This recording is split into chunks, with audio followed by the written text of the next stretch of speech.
Hail, Internet! It's Paul, it's Matt, the Dork Lords. We are here today talking about Star Trek, Strange New Worlds, Season 2, Episode 9, Subspace Rhapsody. We open with the Enterprise encountering a subspace fold. Spock is running experiments to see if it can be used to speed up communication in the sector. Meanwhile, Pike and Batel are trying to schedule a vacation together. He doesn't care for the destination she's chosen, but for now, he deflects making a decision about it. Kirk returns to the Enterprise to Shadow Number 1 for some job training, and La'an arranges to meet him at the transporter bay. And Chapel gets the fellowship to work with Dr. Corby. That's right, that Dr. Corby. That's right, that Dr. Corby. The man shall eventually become engaged to... Man most likely to become a robot. Yes, becomes an android, imprisons Kirk, makes an android replica of it. Nice guy. Nice guy. Yeah. Pelia suggests trying to communicate with the subspace fold through music. And so, we've got a musical on our hands. Oh, yeah. We end with the crew singing a finale that succeeds in breaking the musical-based reality they're in. Mm-hmm. Spock smooths things over with the Klingons through drinking and then returns to his post drunk. Come on, Spock. It's like a demerit or something. I don't know. Uhura starts singing at her station. Everyone wonders, is the musical reality back? She confirms it's just an earworm, which, I'll just say, given the wrath of Khan, would have been the perfect line for La'an to say. Sure. Also, I think they passed up the great chance to do a Noonian Sings pun. All right. Anyway, all right. That said, Paul. Yes. What did you think of Noonian Sings, Episode 9? While I admired its ambition, I did not enjoy the episode. Okay. Fair enough. And I, thankfully, I've seen a number of positive reactions to it, so I wouldn't mind them trying it again at all. I would have a greater chance of enjoying it if they chose different music, people to do the music. Okay. So I did not like the music at all, and that's, going to be a big stumbling block for me with a musical. It was interesting, some of the things that were happening there, and, people's voices were all right. But yeah, because I didn't enjoy the musical, I 5 out of 10. Oof. Yeah. I would say you got to give it an extra point just for the commit. I would say give it a 6. Just because of you give it a point for the commitment to the theme, whether you like it or not. Their willingness to embrace this bizarre storyline. I feel like they did their best. They took it in. They did their thing. Yeah, I feel like the commit it keeps it from being a 4. So. Oh, okay. Oh, God. Oh my God, Paul. Woo. Did not like that music. Okay. Although, no, I will say I did like the first song they did. That was okay. Okay. So the one where Spock starts singing, but they're all starting to realize, something's wrong. Pike has the last word, like, why are we singing? Yeah, why are we singing? Which is that's a great ending line. Yeah. Actually, the voices, obviously these are not all professional singers. No.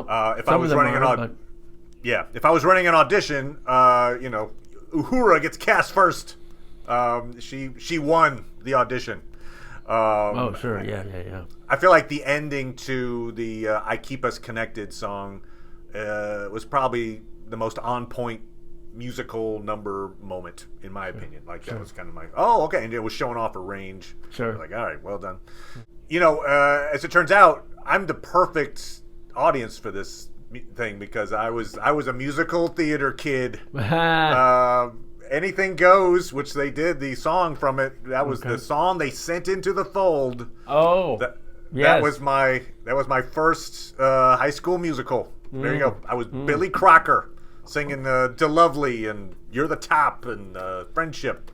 Anyway. So you're giving this a 10. All right. A 10. As I said, I appreciated the commitment to it. Judging it strictly as a musical and not a Star Trek musical, it's probably not something that I would go to the theater to see. Oh, I'm going to the Chicago Theater tonight to see this awesome musical called Subspace Rhapsody. It probably lacked in that way. I give it these points because it's in a show called Star Trek. I would 5 is too low, Paul. But I'm gonna go with a 7. I was hoping I would. There were moments where I was like, but then there were other moments where I was like, yeah. There were bits where it felt like they were padding it a bit. Like there were verses that seemed the same as the previous verse. I'm like, you already said that. This verse you should say something different. I certainly didn't feel like there was a lot of attempts to infuse it with, I was telling you earlier that Lin-Manuel Miranda, who of course was behind Hamilton, his mentor, Stephen Sondheim. It's a good mentor to have, for sure. For musicals especially. And his mentor, of course, was Oscar Hammerstein, I think. So, there's a great legacy there in the advice that he gave, which is to keep it fresh, to do interesting musical things, in your second and third verses, just so the audience doesn't get bored. You got to keep them engaged. And I didn't feel that with this. Yeah.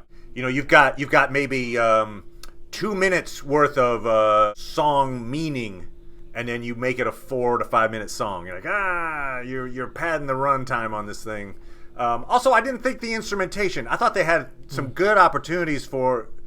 They focused on the voices, and they just kind of left the instrumentation to the Subspace fold is creating this kind of generic background music. I'm like, even to the point of, if you remember earlier in the season, Mbenga, he's got a whole bunch of musical instruments hanging out in his.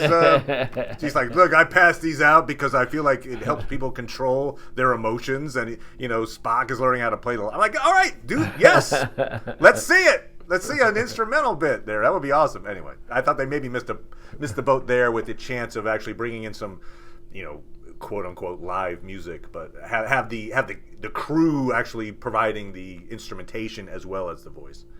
I expect though that was a way to cut costs. By having that software arrangement. When we had spoke, I'd made me curious to look up the people, since I'm dissing the music there. Oh, okay. You are dissing the music. Yeah, I am. I was not happy. Kay Hanley and Tom Pulse are the people who wrote the songs, and I was telling you that if only they had followed the examples set by other shows that are recent. I had mentioned the Magicians, and I think one of the writers from the Magicians is on this show, and so maybe that was part of the reason why they felt they could do it. But that show had, they did covers, and this is people writing it for that. And I also compared it when we were speaking to My Crazy Ex-Girlfriend. But apparently, at least Tom Pulse wrote on that show. So, maybe, I liked the music in that show, did not like it in this one. I was reminded of another show that I don't think they ever did an entire episode that was musically based, but Legion, a show that we really liked, covered. Yes, that's true. They did some fun musical stuff. I think those were covers as well. But anyway, a show that's not known for being musical jumped into a musical theme for a while, which was kind of fun. So it's not done often, but I always give credit to a show that does that. But that said, in fact, the most moving, effective scene in this episode, in my opinion, was Kirk explaining to La'an that he's got a kid on the way. Yes. And it was very well played. But the whole time I was thinking, please don't break into song. Please don't break into song. And they didn't. They didn't break into song. Somehow they knew. Didn't. They were like, even though this is like a really important emotional scene, let's just keep them talking. I'm like, well played.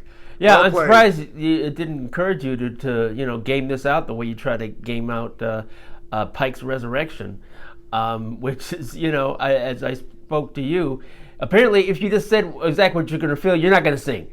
If you just say exactly what you're feeling, you're not going to burst into song, which, could have stayed spared a lot of.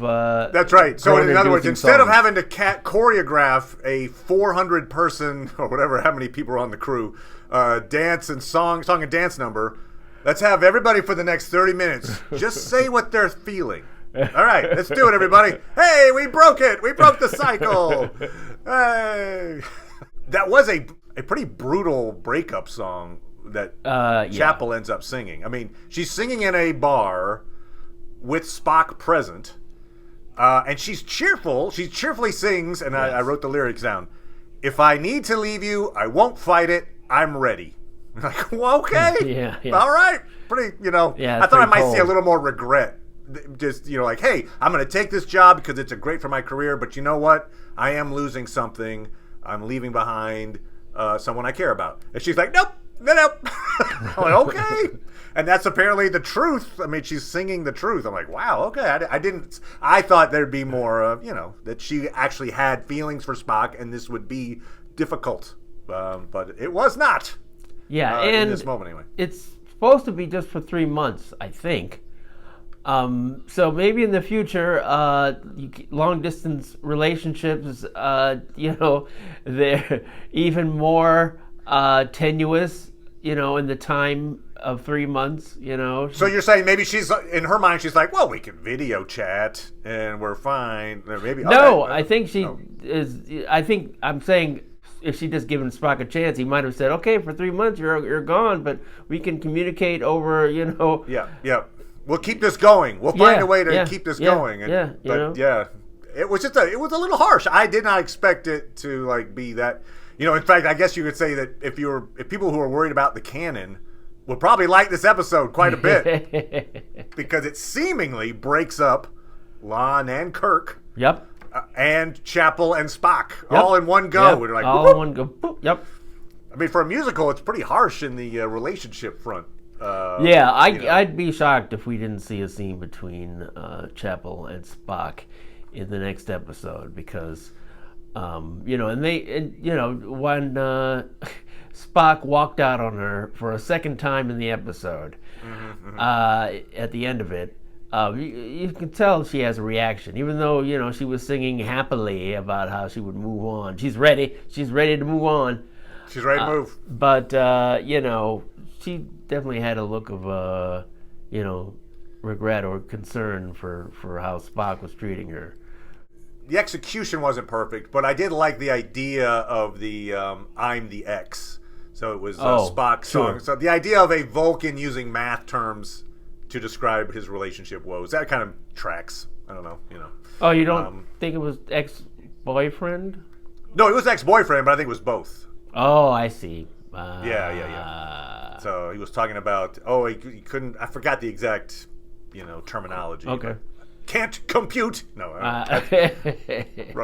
Little Roger Corby in there, but yeah. It was just pretty harsh on the front. Because also, I mean, we'll talk about this in a second, but it doesn't look great for Pike and Patel either. No, it doesn't. No. So really the uplifting part of the story is Uhura realizing that her life and her career have been about keeping people connected. It's just these relationships notwithstanding. And I really liked her scenes with Ethan Peck. Her Uhura and Spock. Although, it's interesting. Just in that little bit, I feel like it'll be a natural thing in the next season to have Spock and Uhura palling around. The way that he and Chapel were before they became romantically involved. And all they need to be is friends. Yeah, we also see that Spock, the suggestion from this episode is, he learned yes previously that, hey, the Spock that's in the future is, very Vulcan-y and less human-y. And so we get this sense of like, hey, you know what? Maybe I shouldn't rely on my emotions and just stick with the Vulcan side. And so perhaps that, anyway, it's trying to be more canon. Canon! Certainly, with his smiling and experimenting with emotions, you can certainly see him saying, okay, well, that was a failure. Right. I tried. and oof, Yeah. I've been rejected, and he gets rejected pretty heavily. So that would hurt. Yes. He says he's hurt. Yeah, right? and they said it too, like, hey, this is not your average, dude getting rejected. This is a Vulcan, so their emotions are far right. above ours. So, his feelings of rejection are going to be super strong. Then they had the comedic bit, which was funny. The Klingon boy band, thing, because I will give them this credit. They first were like, "Oh, the Klingons have been affected," and then they cut to the Klingon captain, and he doesn't sing. Yes. And you're waiting for him to sing the whole time. You're like, I wonder what tactic are they going to use for Klingon singing? And they didn't do it. And so I'm like, huh. Yeah. And then, sure enough, at the end, then they broke out into song. Did you recognize any of the Klingons? I did not. Was I supposed to? Yes. It was in the previous season with white skin and white hair. It's good old Hemmer. Oh, was it? Hemmer's one of the Klingons? Yes, Bruce Horak. Wow. They said they were bringing him back, and so that's how as General they brought him back Darkhog. Zombie Hemmer as well, but yeah, okay. Yes, it's true. Wow. They brought him back. Right. Yes, another. Yeah. It's very nice. Mm-hmm. All right, well, let's talk for a second then about Pike and Batel. So next week, the season finale. Yes. And from the little scenes they've given us sneak peeks, it's a Gorn episode. Yeah, so I expect a Matt rating here. Will she be matted? Yeah, it's true. It's true. So we are, they're paying off from that first episode. They're like, hey, the Gorn are on the way. Yep. All right, well, the Gorn are in some slow ships as they finally got there. All right, we're here. Anyway, so it's going to be very serious, I assume. It doesn't seem like they're going to be breaking into song anytime during the Gorn episode.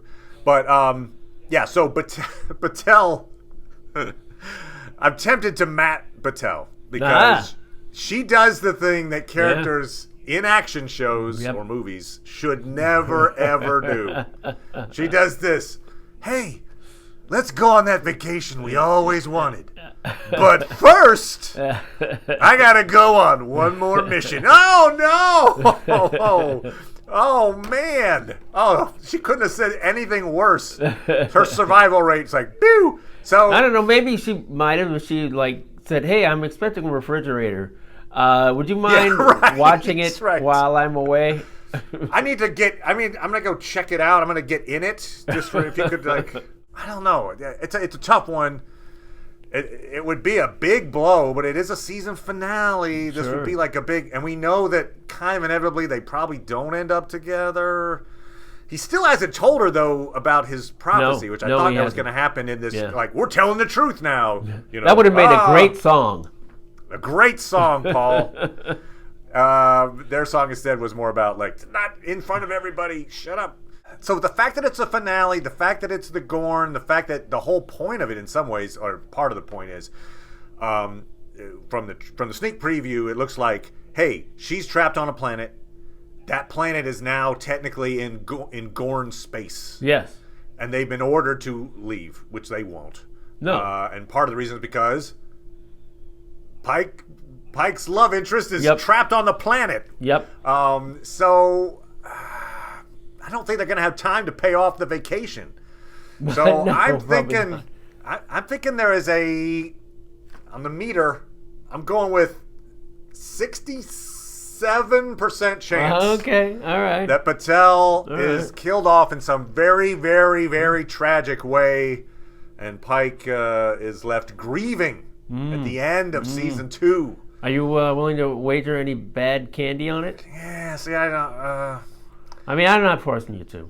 Yeah, I feel like the one thing that's keeping it from being even more is the fact that he hasn't had that conversation with her yet. I feel like that conversation is like, hey, look, this is why I've been weird about our relationship. And if they're that serious with each other, I feel like that conversation has to come about at some point. And the fact that it hasn't almost leaves it too oh, okay, he'll just find someone else. Now, what if they did? What if they did this? So before they discover in the coming episode that Batel is trapped on that planet, okay, you know, they have the conversation. Right. So, what if you had Pike and number one sitting in his office, and she's like, you know, maybe you should tell her, and he's like, you know what? I think I will. Oh, I see what you're saying. He hasn't told her, but he's made up his mind to tell her. Yes. Yeah. What? No, that definitely percentage goes up. Percentage at that point is like 83%. I'll go 83 on that one. If that conversation comes, like, you know what? As soon as we're done this mission, on that vacation we have, I'll tell her all there is to know. Oh, man. Like either on vacation or on her deathbed. Yeah. If you want her to live, Pike, you will not utter those words. For God's sake.